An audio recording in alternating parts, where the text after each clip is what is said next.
Hello, friends. This is Experience Fulton, Healthy Aging, a podcast for and about older adults. I'm your host, Ladisa Onyiliogwu. You're invited to learn about this great county and the people who are addressing issues facing the fastest growing population.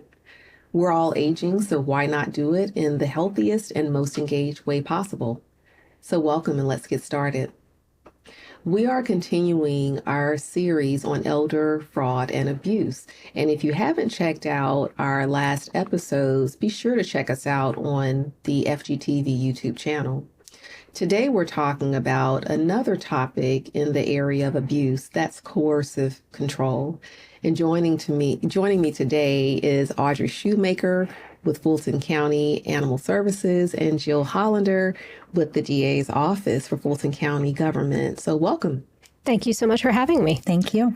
Audrey, tell us about your role in the Fulton County Animal Services and how do you experience Fulton? So I have been a Fulton County resident myself. I live in the Capitol View area, been there for 18 years. I love Fulton County. I love Atlanta, the older homes. I have great neighbors, a lot of diversity. And I've been with Fulton County Animal Services for 12 years now. So I started at Fulton County as as a foster and volunteer coordinator, and I moved into different roles. So I've been able to place a lot of animals in happy homes over the last 12 years. Oh, great to hear. All right.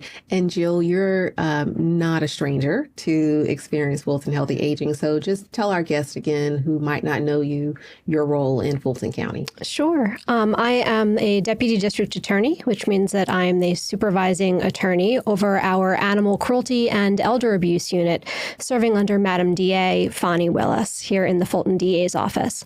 Our office is the sole agency that is responsible for prosecuting felony crimes committed against citizens, whether they have 2 legs, 4 legs, or more legs, in Fulton County. All right. Well, Audrey, let's start with you. Talk to us about the human-animal bond. Well, so much to say about that. They're companion animals, and I don't think you could describe it better. I don't think that there's anything else like the connection that people make with pets. It's unconditional love. There's no judgment. They're affectionate pets with their people. They need your attention. And I think that people get so much from that sort of love and that need from being able to spend time with their pet.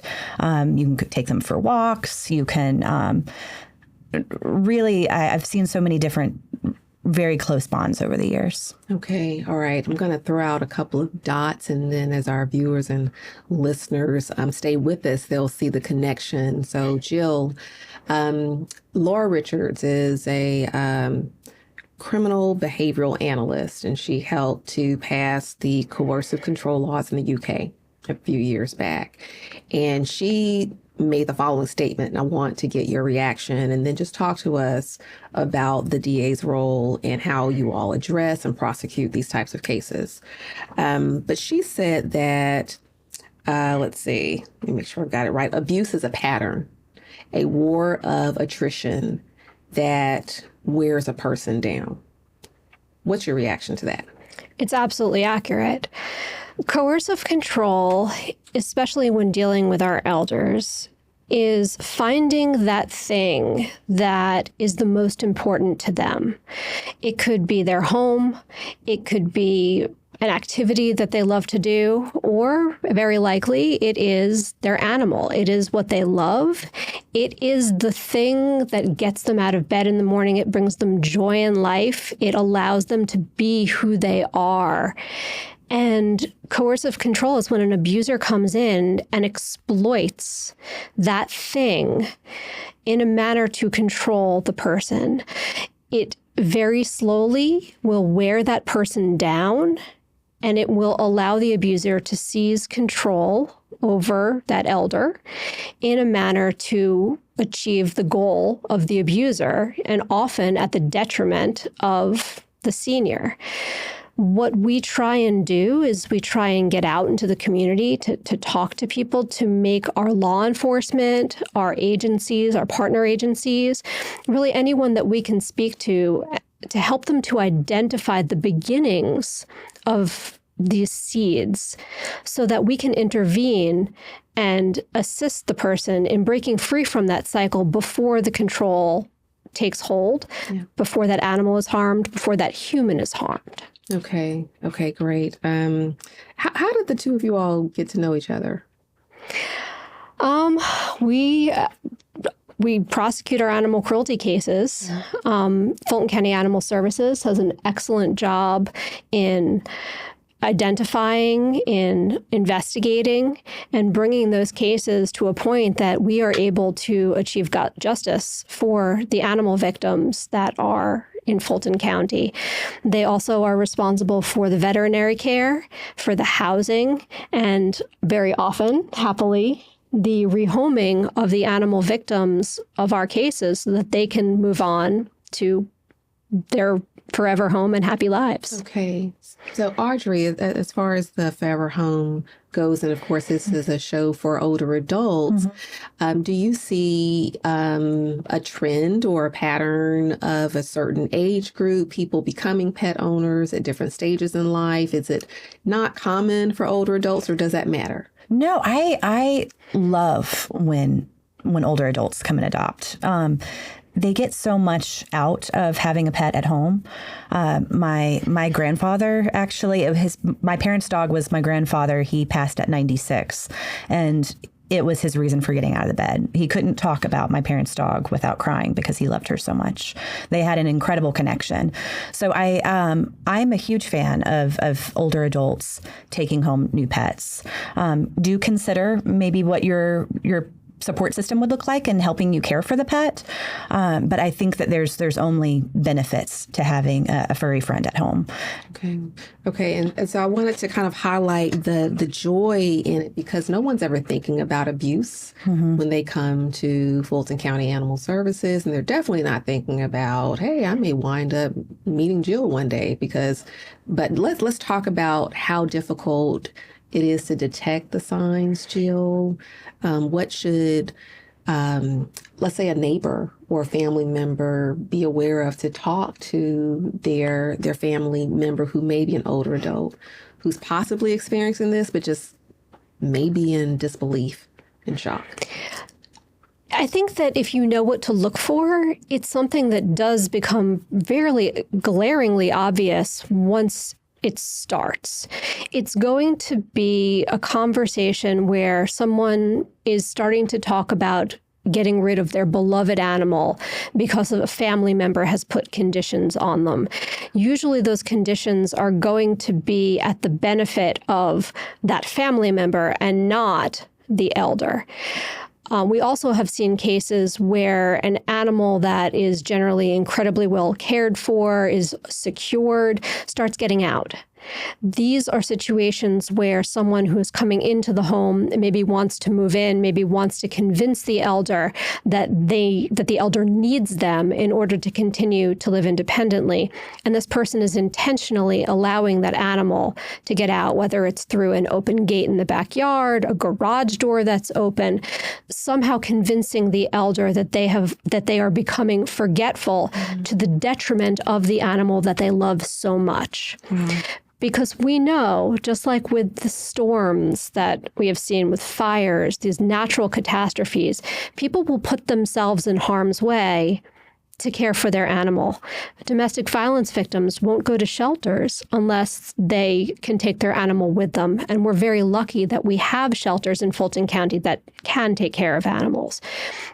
So we see our elders will sometimes allow someone into their home even against their better judgment, because they want help ensuring that their animal is safe. So when people start to recognize that someone is coming in, that an elder has previously said that this is not somebody they would ever want to take care of, or they start questioning their ability to take care of an animal when you may think that they're perfectly fine. It's those drastic changes in life circumstances surrounding the care for the animal that people should become concerned and start to ask questions. Okay, that was very good. Coercive control is considered to be a predictor of future physical violence. Does this hold true in the cases of pet ownership?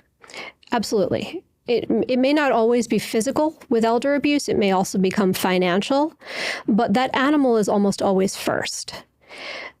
The animal, again, is going to be the most important thing to this elder. It's going to be the thing that they live for. So it is the easiest target. And an abuser will first try and achieve their goals by use of the thing that the person loves the most. And if they are successful with financial cases, they will generally gain access to the finances and achieve their abuse. With a physical type situation, it will rise to physical violence when the attempts to control the elder through the animal fails. In those cases, oftentimes that animal is going to be removed from the picture, whether it's going to be because the animal is harmed bad enough that it has been removed through death or serious injury, or they're going to try and remove it through allowing it out of the house that it cannot be recovered, or by attempting to surrender it either to animal services or to another rescue group. Okay. Audrey, talk to our listeners and viewers about just resources, whether or not they're interested in becoming a pet owner, or they may have questions about some of the things that we're talking about today. Yeah, we do run adoption specials all the time, but we always have a special for people who are 55 and up. They can adopt for $40. Our regular adoption fee is $85 for dogs and $65 for cats. So we're always have discounted rates for people over 55. Also for pets that are over 5 years old, they're also for adoption fee for $40 because it's so wonderful to see them be able to go into homes. Sometimes some of our aging pets go last, and they are absolutely my favorite pets to go home. We also have a lot of resources on our website. One of the things that I wanted to mention, that just to follow up on some of the things that Jill said, I think reaching out earlier is really important. We've made a connection with the DA's office, mostly through Jill. There's a ton of animal lovers at the DA's office. But a lot of the different agencies work together. And sometimes when you can find these different situations where things aren't adding up, it's through the conversations that we have between different agencies where we can figure things out. Before I go too much into the resources, I wanted to mention for surrenders, sometimes we'll have family members who will bring in a pet to surrender on behalf of an elder. And it is very important to us to make the connection with the elder so they have agency over the situation. Sometimes it's completely fine. They just needed assistance getting their pet to the shelter. But we do always want to make those connections with the actual owner, whether it be an elder or otherwise, to make sure they have agency over the situation. That's important. Yeah. Okay, I'm going to shift gears a little bit to laws, coercive control laws. Let's see, animal cruelty is not included in the statutory definition for coercive control in Georgia codes for domestic violence protection orders. There are 14 states. 14 states. Thanks, Pollen, Atlanta. There are 14 states that have these laws. Is there any effort underway for Georgia to include this terminology? There is. And hopefully by the time people hear this taping, it will be on the way to the governor's desk. But House Bill 177 does include animals in temporary protective orders. So not only will it specifically protect the animals, it will provide for care for the animals, but it will be an acknowledgement of this important human-animal bond, and that pets are incredibly important members of our society, of our households, and that they do deserve protection. And I'm so excited to talk about this with you because I want people to hear and to know that there are protections if you're in a domestic violence situation, if you're in an intimate partner violence situation, or an elder abuse situation where you're seeking a protective order, that hopefully this law is on the way. But even if it's not, because obviously things would not be signed into law likely until July 1st, you can always ask that animal be included in a temporary or a permanent protective order. Okay, that's good news. All right. So the title of the podcast is Experience Fulton Healthy Aging. Let's talk a little bit about the benefits of pet ownership and the influence a pet could have in the life of an older adult. Audrey? I think it's important for people of all ages. There are obvious physical benefits to being, if you're able to take your pet for a walk, play ball. There's the physical activity, which is good for all of us, certainly for our elders. But for your mental and for your emotional health, it is so important. Companionship that you can get from a pet is it's pretty extraordinary. They're built for companionship. They're sentient beings. That's what they can bring to the table. They can sleep with you. They get you up in the morning.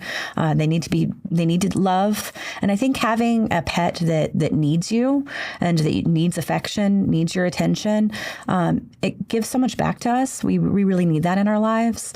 And sometimes when you get older and things are changing in your life, that can sort of be the constant, that you can have a pet that you can come home to. Okay. I think that is so important in how you explained it, because the reason why we're talking about coercive control is simply based on everything that you said, and the relationship and the experience and the connection between the owner, the older adult, and the pet is so strong. That bond is strong. So why wouldn't a criminal try to attack that and then gain control over that older adult? So I want our listeners and viewers to be well informed. Jill, you've talked about an acronym developed, and so we're shifting into the resource arena of what older adults can do. But talk to us about SAFE. Yes. So SAFE, it would stand for SAFE, the S being stop. So to pause the situation, kind of assess the situation. A is analyze. I'd clearly identify what it is the person is asking for you to do. F, speak to a family or a trusted friend about what's going on, what's being asked of you, and what the circumstance is. And E, escape, exit, get out. Remove yourself from the dangerous situation, whether it's going to be physically, whether somebody's at your front door, close that door, or whether it's on the phone, just hang it up. But that's very important to us, that people have that agency to take care of themselves and to be aware of the threats that are surrounding them. And I think as we continue to have these conversations about different type of abuse, I'm testing whether or not this acronym is applicable to everything. And so far, it really is when it comes to coercive control, pet ownership, and being safe. Absolutely. Anytime someone is making a request of you, take a beat, because all of our abusers are going to rely on our emotions overcoming our thoughts. So if we take that time to stop, to analyze, to talk to somebody that we trust, we're going to be able to do our very best to keep ourselves safe. Excellent. Audrey, do you have additional resources or information that you want to share? Yeah, I would encourage people to come to our website. Some of the resources might just be that you need help with your pet. So it might not be something that's directly related to abuse, but that's what we're here for.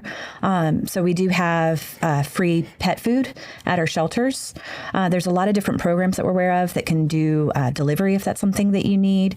Low-cost vaccines, veterinary care is very expensive.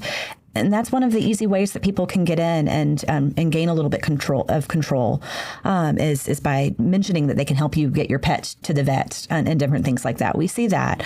Reach out to us. Let us know that you need some help. We have low-cost vet clinic hours at the shelter at Fulton County Animal Services on Fulton Industrial Boulevard. But if you go to our website, lifelineanimal.org, there is a whole resource page that has a number of different resources. You can reach out to us at our phone number, come to the shelter. We have an email address, pethelp at fultonanimalservices.com, that can help if you need some additional assistance, just some information. I would encourage for people to reach out early rather than waiting until you have an emergency situation with your pet. If your health is failing or you are struggling to care for your pet, the earlier you can reach out, the better. Sometimes some of the solutions are out of the box thinking and could be working with other agencies to solve some problems. So reach out early if you have any concerns. Excellent. And Jill, any other resources that come top of mind? Because my goal is for this show and many other episodes to become a go-to for seniors, caregivers, the general public listening. Okay. Sure. The district attorney's office under Fani Willis has prioritized preventing crimes over prosecuting them for animal cruelty and our elder abuse.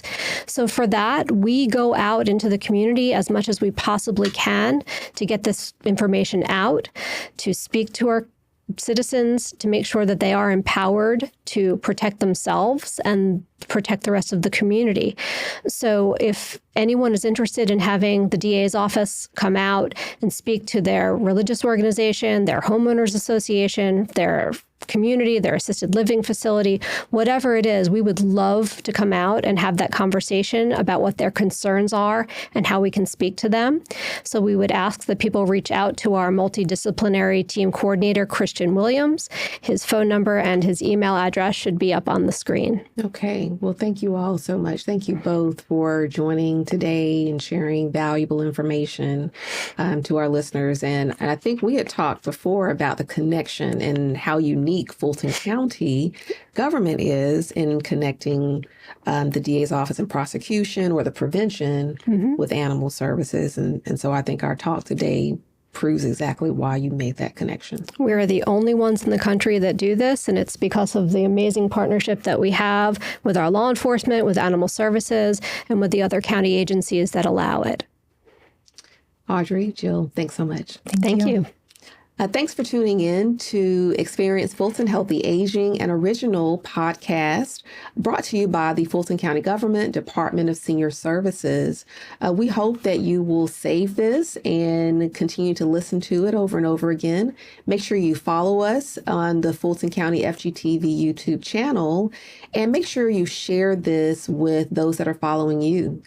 We look forward to connecting with you soon. So until next time, take care.